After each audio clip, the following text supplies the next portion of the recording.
The first image to burn itself into Kale Andros's mind as consciousness returned was the muzzle of a plasma rifle, its core glowing a steady blue aimed squarely at his face. The second was the figure holding it, a towering warrior cloaked in shadows of obsidian, every joint and sinew coiled with restrained violence. Her elongated limbs, black and glinting like volcanic glass, framed a posture of readiness, not fear. She stood not as a sentry, but as an executioner. Her eyes, violet vertical slit and carved in cold resolve, anchored him in place as surely as the debris pinning his right arm to the scorched ground. Kale tried to move, but his body rebelled. Fire lanced through his ribcage and shoulder. Dust choked his throat. A metal shard pressed against his thigh. His right arm throbbed with the dull certainty of a fracture. His breath came in ragged draws, the heat of a ruined landscape baking him beneath a sunless haze. Time crawled through the space between them, hunter and prey. But before he could form a single thought of escape or surrender, a shape broke through the frame of violence. Small, fragile, moving fast.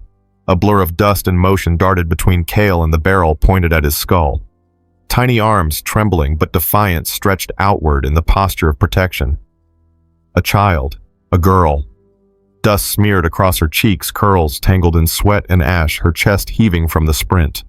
She stood barely waist-high to the Caliran warrior, but her presence fractured the air like a comet piercing clouds. And in that moment, Kale's heart lurched. He knew her. Even before his mind stitched together the memory, he recognized something impossible in her face. The slant of her jaw, the defiant crease between her brows, the shape of her eyes, not just any eyes, but those of someone long gone. The same expression he'd once seen on a child's face, peering from a shuttle window. A girl who had vanished with the explosion that turned the evacuation of Eon 5 into a graveyard. His daughter had died 5 years ago. Everyone said so. He saw it happen, saw the transport explode mid-ascent, an artificial sunrise of flame and metal over the disintegrating colony. She had been on board with her mother, part of the last wave to escape the breach. There had been no survivors, no fragments recovered, no hope offered. But now here she stood, older, weathered by time, but unmistakably his. Not a hallucination, not a mirage. She breathed the same irradiated air. Her hand now hovered over his chest, where a scorched patch of fabric still clung to a half-melted locket. His fingers twitched instinctively toward it. She pulled from her own collar a pendant of identical design. His mind spun too slow to keep pace with the tidal wave of impossibility. The Caliran warrior, still aiming but less certain, stared at the girl, the tension in her limbs softened by a hair's breadth. She glanced from the child to the man beneath her weapon, and in her silence, there was the echo of tectonic beliefs beginning to crack. Her grip remained tight, but her mind had begun to hesitate. The rules by which she judged threats were no longer absolute. Kale's eyes watered, not from pain but from recognition, so deep it gutted him. His daughter Aya shouldn't be alive. Yet everything about her screamed truth, not only in features but in presence, in posture, in the tether that vibrated between them, like a string once severed, now pulled taut across time and distance. And then, as if the universe needed to twist the knife of wonder even deeper, the story began to unfold in fragments. The warrior Tharia, if he remembered the name from fragmented Caliran transmission records, was not merely a soldier. She had once been a commander priestess, a protector of outposts, a survivor of wars carved into the bones of her people. She had found Aya near the ruins of the Eon 5 colony cryovault, intact identification system, corrupted biometric data, unreadable. The girl had been presumed orphaned, nameless, detached from all heritage. And so they gave her one. She was raised within Caliran walls, among crystal domes and angular spires, among chants older than human language, and laws formed not by blood, but by survival. They called her a starborn, a child of cosmic fate, an anomaly watched over by the Matrian Council. She had been educated, nourished, and sheltered. Yet even among them, she remained different. Her eyes searched beyond the horizon. Her dreams clung to a shadowed memory. She spoke of a voice in the dark, of a promise unfulfilled, of a father she never met but always believed existed. Tharia had seen her grow with that phantom pain, had watched the girl build monuments from shards of dream, had likely tried to bury the truth, fearing what might come if the child's origin invited war or worse, human retrieval. Cale hadn't stopped looking. For 5 years he sifted wreckage, and rumors chased whispers from one dead system to the next. When he heard about a cryovault discovered near Eon 5 by Kaliran scouts, when a pirate gasping his last breath whispered about a child taken not as a prisoner, but as a curiosity, Cale knew. Knew with the kind of certainty that scorched the soul. He sold everything to chase the trail. Bartered his last military credits for transport aboard a ghost freighter. Crashed during re-entry, thanks to automated planetary defenses, lost. His crew crawled through irradiated zones with a shattered tracker and 2 days' worth of ration paste. The land itself had tried to kill him, but what stopped him cold now was neither fire nor poison. It was this girl, his girl, alive. She looked at him the way he had once looked at photos, aching, wondering, hoping memory hadn't lied. Then came the tremors. The ground began to pulse low and rhythmic, like drums of war beating beneath the planet's crust. Distant whines of atmospheric engines tore through the sky. Human dropships. He knew the pattern by heart. Twin pulses. Multi-vent dispersal. His distress beacons sent 3 days prior had finally been picked up.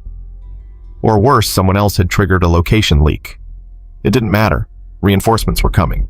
And that was the problem. The Kalira had always treated unsolicited Terran landings as acts of aggression. Any appearance of human warships over contested territories had historically escalated within hours into bloodshed.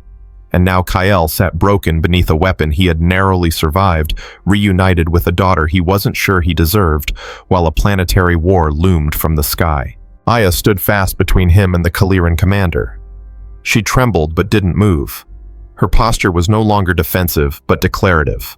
As if by merely existing in that position, she forced both worlds to reconsider their boundaries. Cale watched the plasma rifle drop a few degrees more. He tried to speak, but his throat refused. There were no words sufficient to describe what had already been said by presence alone. This wasn't the moment for logic or politics. It was a moment made entirely of memory, blood, and unspoken belonging. Tharia stared at Aya, then at the sky where the ships broke through the clouds in synchronized descent. Metallic titans. Dozens. More than a recon team. Too many for rescue. This was a show of strength, or a preemptive strike. And yet, no one moved. The child remained between them. Cale felt his broken body begin to shake, not from fear, but from the unrelenting weight of convergence. A future never dared imagine had stepped into reality, and it stood dusty and defiant under the barrel of a rifle. He thought about how many children had been lost to silence. How many names vanished between reports and statistics. How many fathers had been erased by flame and vacuum. And yet here she was, not as a casualty of war, but as a question that tore through all equations. What happens when what you thought was gone refuses to stay dead? What happens when the future walks out of the fire and demands to be held? The dropships howled louder as they breached the upper atmosphere, leaving trails of fire behind them like falling stars, twisted by intent. The air shimmered with displacement pressure collapsing as engines decelerated toward a combat-ready hover. Kyle Andros lay half-buried beneath scorched metal, staring at the growing silhouettes above. His mind calculated flight trajectories, vector dispersions, and formation codes, reflexes that survived long after his service to the Colonial Guard had ended. This was not a rescue. This was a potential invasion. And every second that passed without gunfire was a miracle balanced on the edge of a child's stance. Aya had not moved. She stood like a monument, sculpted by defiance and memory. Her bare feet braced against a fractured surface, her back to Kyle. Her gaze fixed upward at the approaching ships. Around her, the ash danced in slow swirls, lifted by turbulence from descending engines. Her presence, though small, distorted the very moment reality itself seemed to bend to accommodate her. Cale's injuries screamed as his nerves attempted to rally for action. He couldn't lift his arm. He couldn't stand. But his soul surged. This girl, his daughter, had become more than a memory, more than a fragment of grief frozen in cryostasis. She was now the axis on which two worlds spun. The child he had searched for through wreckage and rumor now stood between ancient enemies with the clarity of a star piercing through endless dusk. Tharia. The Kaliran warrior had not lowered her weapon fully. Her muscles remained coiled. Her breathing measured her gaze flickering between the incoming Terran warships and the girl standing between them. For years she had been both protector and warden, tasked by the Matrian Council to safeguard what they believed to be a foundling. A starborn child whose origins had been erased by time. Now that illusion had been pierced. Her every conviction, every ritual, every silent vigil had been struck by the realization that the child she guarded did not belong solely to Kalira. She had roots in another world, one Tharia had spent her life resisting.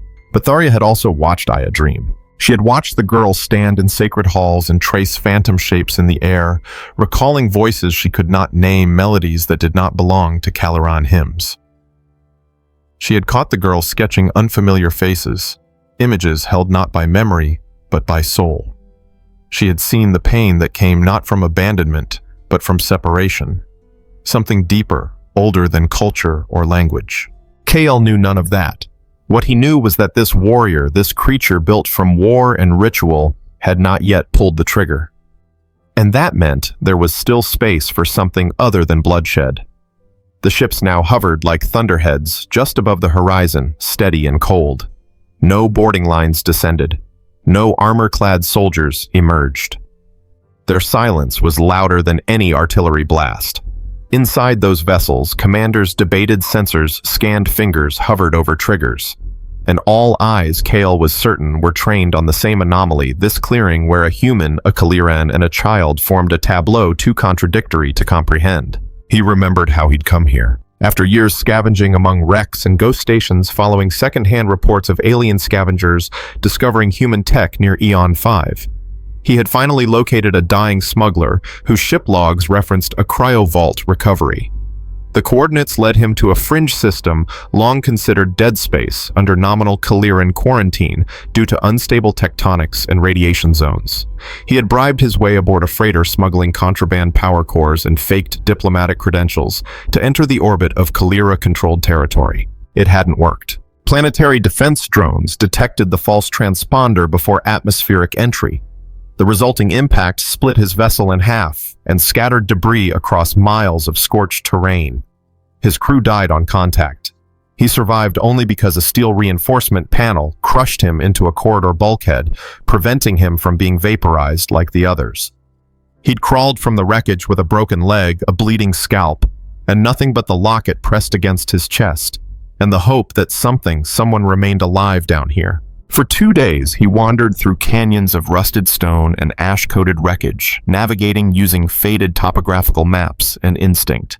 He drank condensed dew from shattered pods and ate expired protein bars he found in a half-melted ration cache. Each step was a prayer, though he had stopped believing in gods years ago. He hadn't prayed to survive.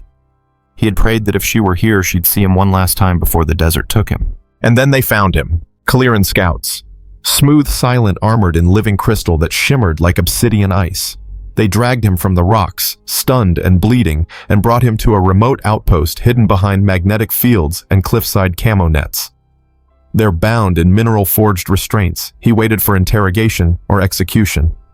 He had accepted both.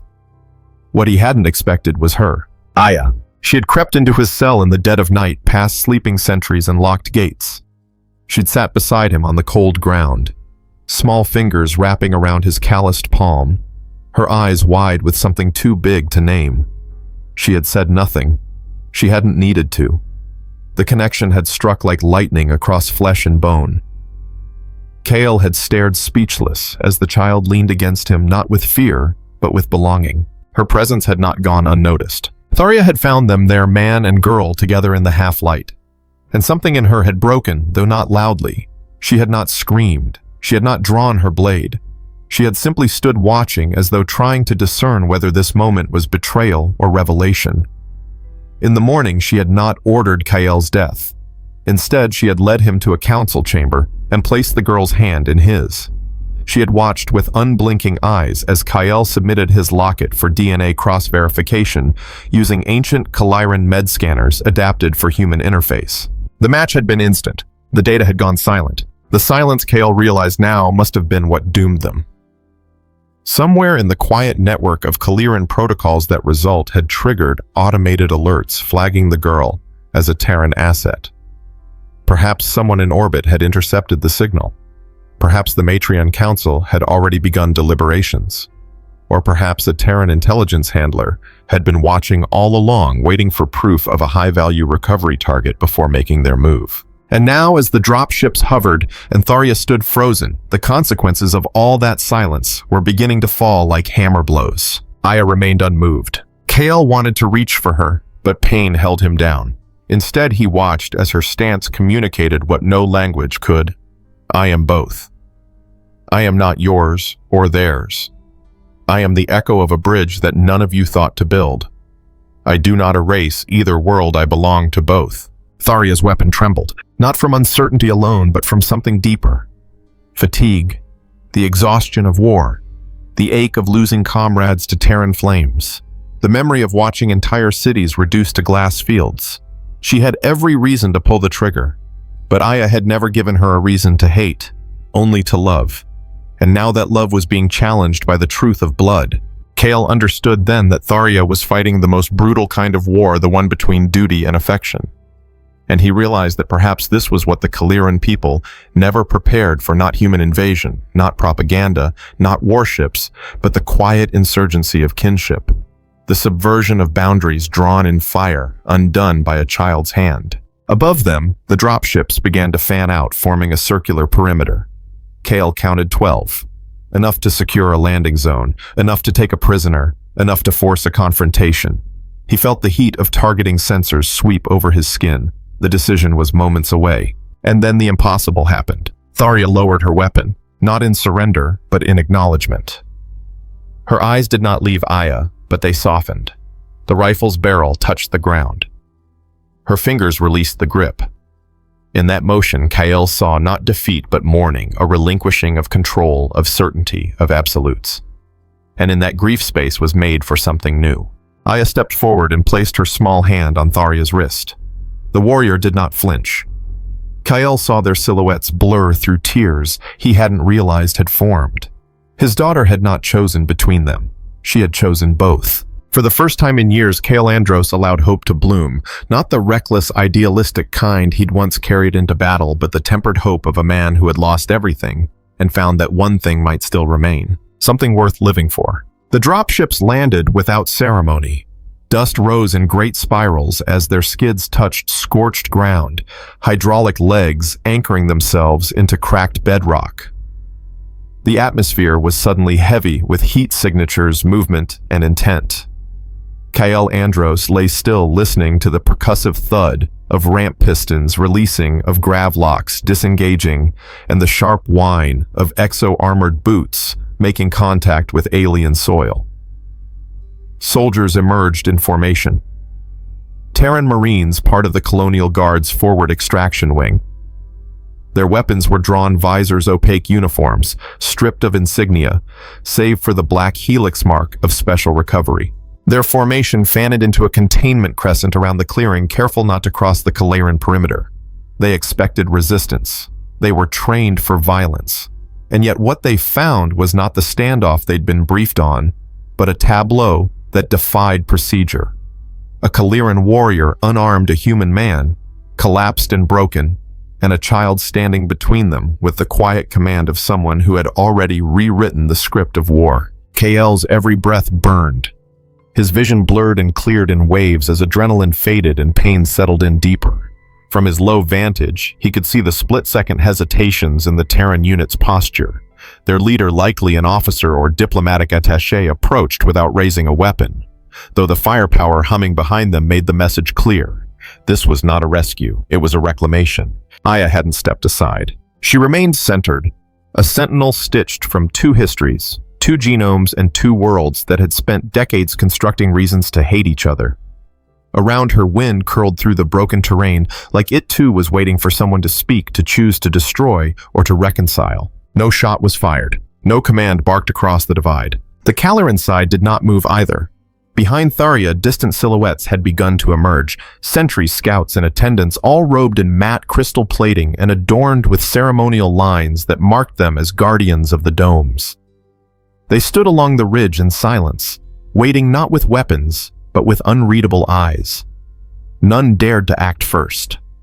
Too much depended on interpretation, on optics, on narrative.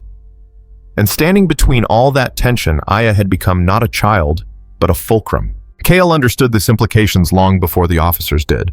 Aya wasn't just a biological match. She was a symbol, undeniable proof of a shared existence, of the permeability of boundaries thought immutable. If the Terran Command could recover her, they'd parade her before galactic tribunals as justification for incursions, alliances, and perhaps even open colonization. If the Kalirans resisted, they'd be accused of abduction, indoctrination, or worse. But neither narrative was true. Aya had not been stolen, nor had she been lost. She had been both claimed and unclaimed, raised not as an agent of one side, but as something new, undefined. And that was what made her dangerous.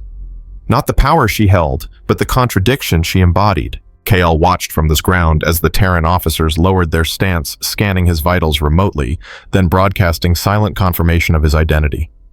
Kale Andros, ex-Marine, dishonorably discharged, listed MIA for 4 years. No next of kin, no affiliations, no purpose until now. He felt their gaze shift from him to the child, then to the woman beside her, then back to the sky as if searching for answers there. But there was no protocol for this. No field manual explained what to do when the enemy was not aiming back, when the mission target refused to be extracted like a package. It was Tharia who finally moved, not toward the soldiers, but toward Kale. She stepped across the gap without haste, knelt beside him and studied his face. Not like a foe, but like a historian, reading the edge of a page that might rewrite everything. Her hands, once sculpted for weapons, now hovered over the shattered remains of his ribs and shoulder. Not with healing, but with acknowledgement. Kale had expected hatred, distrust, but what he saw in her eyes was neither. It was recognition. She had raised Aya for 5 years, had taught her to walk beneath alien moons, to sing Kaliran prayers, to survive amidst prejudice and radiation storms.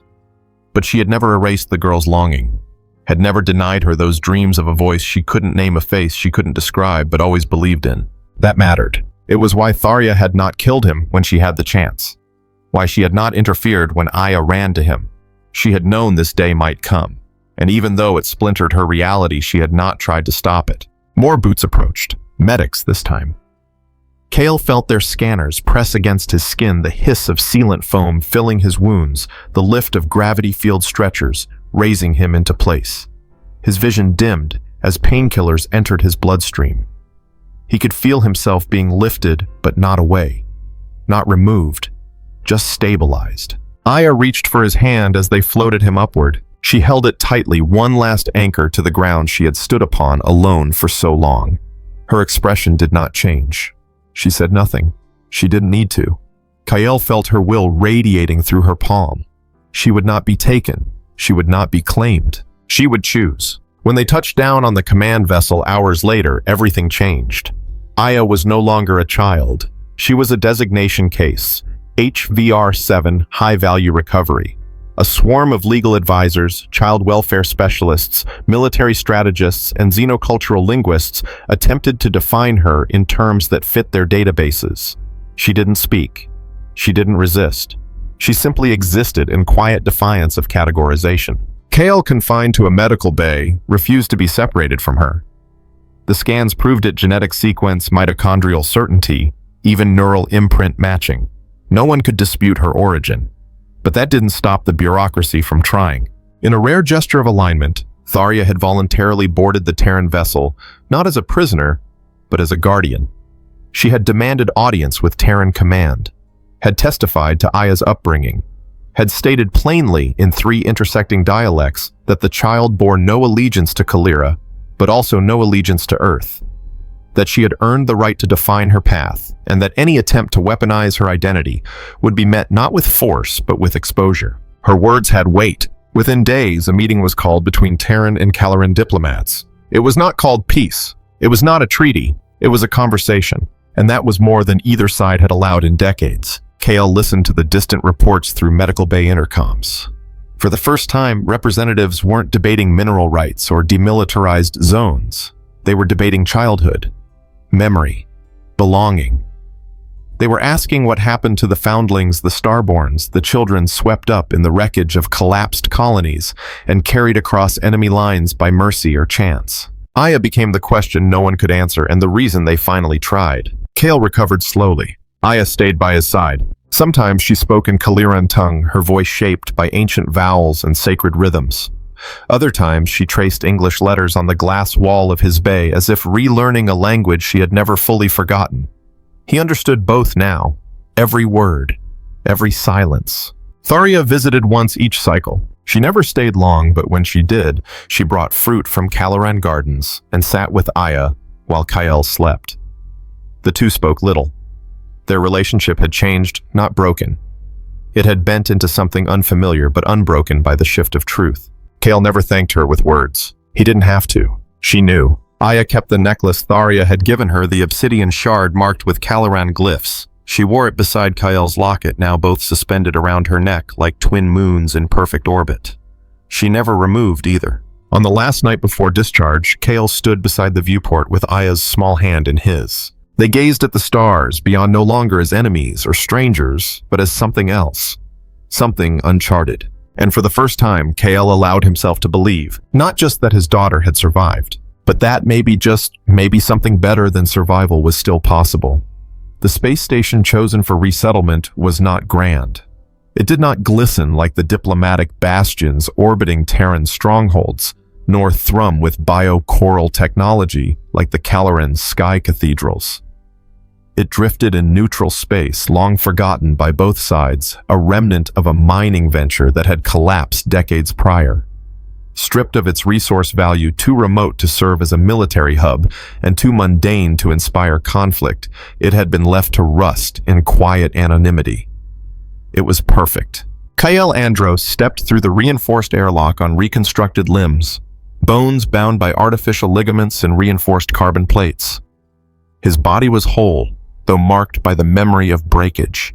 He bore the scars of 100 choices, most of them foolish, many of them desperate, but they led here, and that made them sacred. Aya walked beside him, her presence no longer defined by fear or silence, but by measured observation.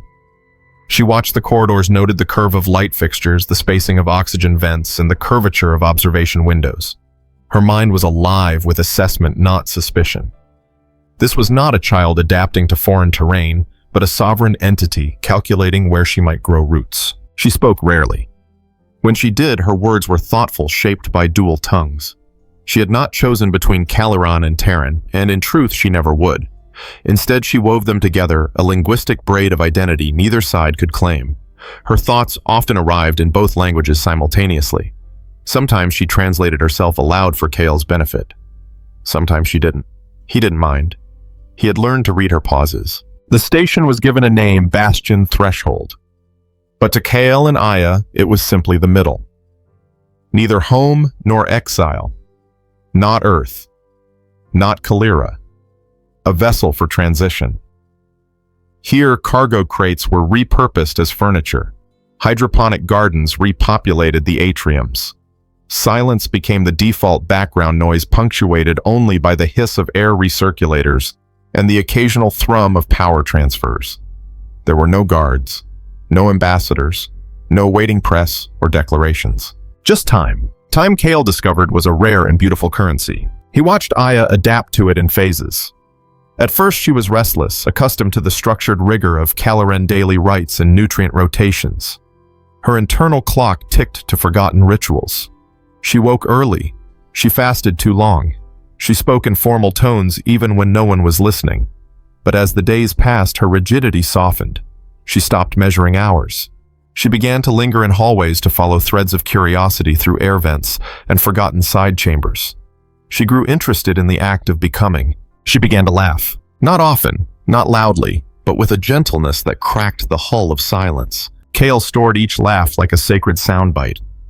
They were evidence that something fractured could be mended, not to what it had been, but into something new. Tharia continued to visit. She came without announcement, her arrivals marked only by the hum of an auxiliary dock engaging with the station's port. Her silhouette always filled the corridor, tall, armored, her cloak trailing like liquid dusk. She never stayed long. Each visit was efficient, purposeful, but never cold. She brought preserved Caloran root cakes, handwritten data scrolls, and on one occasion, a crystal prism that played ancestral harmonies when exposed to breath. Aya accepted each offering without ceremony, but never without gratitude. She stored them carefully, placing Caloran artifacts beside Terran objects with no regard for symmetry, but complete respect for meaning.